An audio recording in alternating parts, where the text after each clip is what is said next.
Queridos, a paz do Senhor Jesus, um bom dia a todos vocês, que Deus possa, na sua infinita graça e misericórdia, estar abençoando a vida de todos vocês de uma forma rica, poderosa e abundante. Eu quero iniciar esse dia de hoje já orando pela sua vida, orando pela sua casa, sua família. Prepare seu copo com água que nós vamos falar com Deus, no nome de Jesus.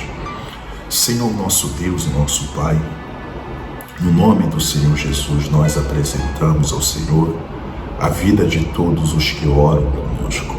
Pessoas que se encontram, meu Pai, desempregadas, que se encontram sofrendo, enfrentando lutas, dificuldades. A Tua palavra diz que aonde estivessem duas ou mais pessoas reunidas no Teu santo nome, o Senhor então estaria entre elas. E nós temos a certeza, Pai Santo e querido, de que o Senhor está, meu Deus, no meio desse movimento de fé que une centenas, dezenas, milhares e centenas de milhares de pessoas, talvez até milhões de pessoas, pelo Brasil e pelo mundo. Porque aonde quer que essa pessoa, ou da onde quer que ela visualize esse vídeo, ali ela ora, ali ela clama conosco, ali ela pede o socorro, ali ela pede, meu Pai, uma mudança, uma transformação de vida, ali ela invoca, e a Tua palavra diz que aqueles que Te invocam, principalmente no dia da sua angústia, esses te acham. Então vem, Senhor, como um bálsamo que toca para remover tudo aquilo que é dor, como um bálsamo que traz o alívio, como um bálsamo, meu Pai, que remove a dor que essa pessoa até este momento vinha passando. E não apenas dor no sentido físico da palavra, mas dores emocionais, dores psicológicas, essas dores são psicológicas, que o Senhor possa remover e fazer com que o Seu nome seja engrandecido. Pai, consagra o copo com água, quem beber dessa água, seja ungido, seja abençoado para a glória do Pai, do Filho e do Espírito Santo. Amém. Graças a Deus. Queridos, a palavra de Deus ela é bem enfática lá em Eclesiastes, quando ela diz: existe tempo para todo propósito debaixo do céu. Aí a Bíblia fala do tempo de plantar, tempo de colher, tempo de plantar, de arrancar o que se plantou e etc, etc. Agora, a verdade é que esse tempo vem para todo mundo. Vem o tempo de chorar, mas também o tempo de colher ou de se alegrar, o tempo de plantar, o tempo de colher o que se plantou, o tempo de construir, o tempo de destruir. Esse tempo vem para todos nós. Agora é muito importante que na chegada desse tempo nós estejamos realmente preparados para fazer aquilo que a ocasião nos pede. Por exemplo, se no tempo de edificar você estiver derribando, você vai estar na contramão do tempo propício, entendeu? Tem pessoas, por exemplo, que no tempo de construir, o que elas estão fazendo? Elas estão derrubando. No tempo de plantar, elas querem colher. Ou seja, elas vão na contramão, entenda? Não é na contramão do mundo, mas na contramão do tempo. Não existem 4 estações no ano. E os agricultores, não sei se a senhora já alguma vez plantou alguma coisa na vida, mas você vai convir comigo que existe um momento ali propício para a sementeira. E nessa época os agricultores, eles saem, entram para os campos, alguns passando ali dias sem voltar para casa. É época de plantio e eles semeiam, plantam, vão adubando, vão preparando, porque ali é a época do plantio. E se eles porventura plantassem fora da época, colheriam? Sim. Mas o gasto com fertilizante seria maior, o gasto com água seria maior, o gasto com mão de obra e matérias-primas seria extremamente grande. Agora, quando ao invés deles plantarem numa hora ou numa estação que não é propícia, quando eles plantam na estação propícia, eles já têm ali o auxílio da natureza, sabe? Que ajuda a trazer a água, o tanto de água necessário que eles precisam ali para a sua lavoura, que ajuda com o tanto de sol que eles precisam para a lavoura, que ajuda ali, sabe, com o tanto de, o tanto de umidade que eles precisam para a sua lavoura, e etc, etc. Então há que observar os tempos, entendeu? E estar de acordo com os mesmos. E eu quero afirmar para você que hoje nós estamos vivendo tempos de grandes oportunidades. Talvez você olhe assim para um lado e para o outro e você não enxergue nenhuma. Mas eu quero dizer para você que é tempo de oportunidade, é tempo de você ver a mão de Deus se manifestando na sua vida, é tempo de você dar ouvidos à voz dele, é tempo de coisas extraordinárias acontecerem na sua vida, é tempo do mover de Deus na sua vida. Mas às vezes você vai na contramão dos tempos. E quando eu volto a enfatizar, eu não estou falando de ir na contramão do mundo, que isso daí eu também vou, mas estou falando da contramão dos tempos, partindo do princípio de que a Bíblia diz lá em Eclesiastes 3 que existe tempo para tudo. E esse é o tempo de você enxergar a mão de Deus. Esse é o tempo de você ver Deus abrindo portas, Deus prosperando, Deus crescendo, honrando. Poxa, mas eu estou passando pelo deserto, estou passando por provas que eu nunca passei na minha vida, independente do que seus olhos enxergam.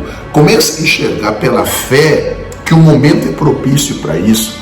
Aliás, qual foi o momento em que Deus apareceu na vida de Ismael de Agar? Foi no palácio de Abraão ou foi no deserto?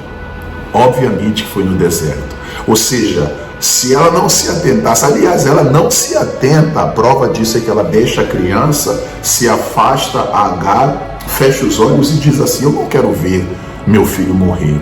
Mas aquele era o momento, o tempo dela ver a glória de Deus. E Deus aparece e fala: Agar, quase que você perde seu filho porque você não está se atentando ao momento.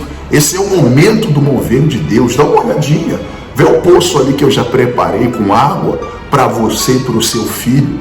Então você às vezes foca tanto naquele problema, naquele filho que está nas drogas, naquele problema financeiro, que você acaba esquecendo de enxergar o que Deus preparou para você. Eu digo mais, é inclusive uma estratégia de Satanás de ficar te entretendo com coisas para tirar, sabe, o foco daquilo que realmente importa. Quando o diabo, através da serpente, chega até Eva, no jardim do Éden, ela diz assim: olha, vem cá, Deus, ela não diz, você pode comer do fruto que você quiser, não. Ela diz assim: vem cá, Deus falou que você não pode, mas me conta aí, Eva, vai, fala mais um pouquinho aí que eu quero entender. Ela vai entretendo Eva, e à medida em que ela entretém Eva tira o foco do que realmente importava. Deus descia naquele mesmo lugar 2 vezes no dia, ou uma vez, não estou lembrado, de manhã e de tarde.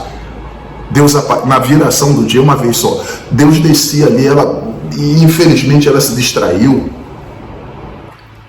Então foque nas coisas mais importantes. Ô bispo, o que o senhor quer dizer com isso? Deixe isso mais simples para mim entender.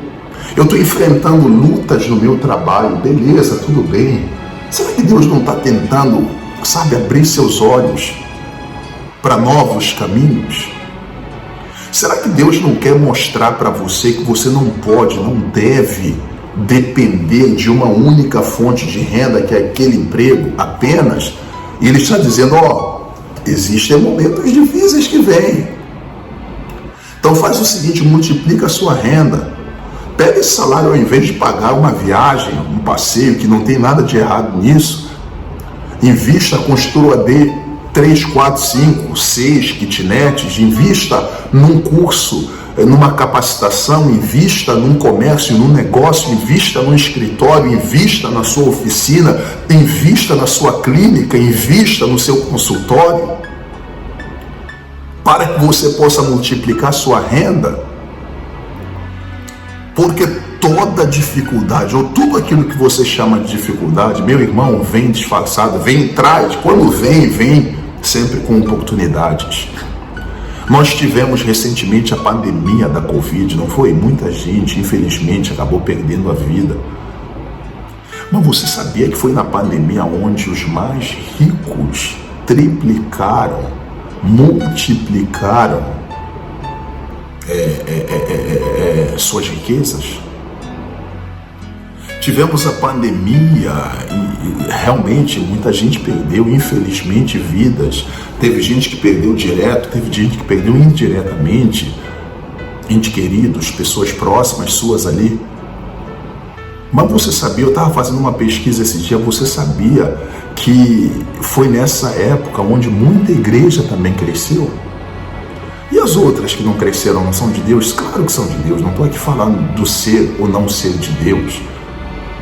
Eu estou falando da oportunidade. Às vezes é de Deus, mas não se atentou à oportunidade. Eu conheço, não vou nem falar nomes aqui para evitar publicidade, pessoas que oravam para 10 mil pessoas, na pandemia começaram a orar para 1 milhão de pessoas. Ou seja, elas se atentaram à oportunidade. Eu queria ter atentado à oportunidade, eu me atentei a outros aspectos, acabei não me atentando. E Deus está falando que esses momentos difíceis, eles trazem também oportunidades. Não somente foque naquele problema, porque focar naquele problema vai acontecer o que está escrito em Salmos 32. Você vai envelhecer, você vai secar, você vai murchar. Salmos 32, acho que o versículo 3. Mas procure olhar dentro dessa prova, dessa dificuldade, para aquilo que Deus está preparando para ti. Ô Senhor, o que o Senhor tem para mim? Dentro do que eu estou vivendo, desse cenário, o que o Senhor tem para mim? Os discípulos focaram na cegueira do João capítulo 9, focaram na cegueira do rapaz e diziam assim, olha, quem foi que pecou? Eles procuravam alguém que tivesse pecado, não foi a mãe, foi o pai, foi o tio. Eles focaram no problema e o diabo foi entretendo, talvez foi a mãe que pecou, talvez foi o pai, eu acho que foi o tio. Ficaram naquilo e Jesus chega e fala assim, olha, o foco é errado, não é o problema. O foco é aquilo que Deus quer fazer através desse problema, ou seja, atrás de um problema sempre vê uma solução maior. Sempre vê uma solução maior. Sempre vê uma solução maior. Reza a lenda que o homem tinha uma bicicleta e ele usava a bicicleta, isso aí é uma história. Todos os dias para o trabalho dele, ele estava confortável com aquela bicicleta. Ele falava assim, pô, fulano, tem muita gente que não tem, eu pelo menos tenho uma bicicleta. Todos os dias ele usava a bicicleta. Até que um dia a esposa dele, de fé, pegou aquela bicicleta. Sabe o que foi que ela fez? Ela doou a bicicleta. Doou a bicicleta. O homem chegou, ficou revoltado com a esposa. Ela falou, já foi, já doei. Eu sempre falei para você que nós temos que ter o nosso próprio automóvel. E você fica só naquilo, já doei. Ele ficou revoltado, ameaçou se separar dela e tal, mas aí numa bela noite, ele descansando, Deus veio e falou assim, olha, você não está entendendo que eu só permiti que tirasse isso daqui para te dar uma coisa maior? Aí ele acordou motivado no dia seguinte, esposa, você tinha razão, nós vamos ter o nosso carro, o nosso automóvel. Coisa que ele nunca tinha feito, que era chegar numa agência e, procurar ao menos se informar quanto que custava um carro, ele fez. E daqui a pouco Deus foi dando condição, daqui a pouco eles compraram o seu automóvel. Então, às vezes, Deus nos tira da zona de conforto, não é para nos matar, não. Mas é para fazer com que nós venhamos focar na oportunidade que está atrás da adversidade. Na oportunidade que vem junto com a adversidade. Então tem bênção chegando na sua vida, está profetizado isso em nome de Jesus, tá certo? Deus abençoe a todos vocês, nós vamos ficando por aqui, voltamos amanhã, se Deus assim nos permitir. Fiquem na paz.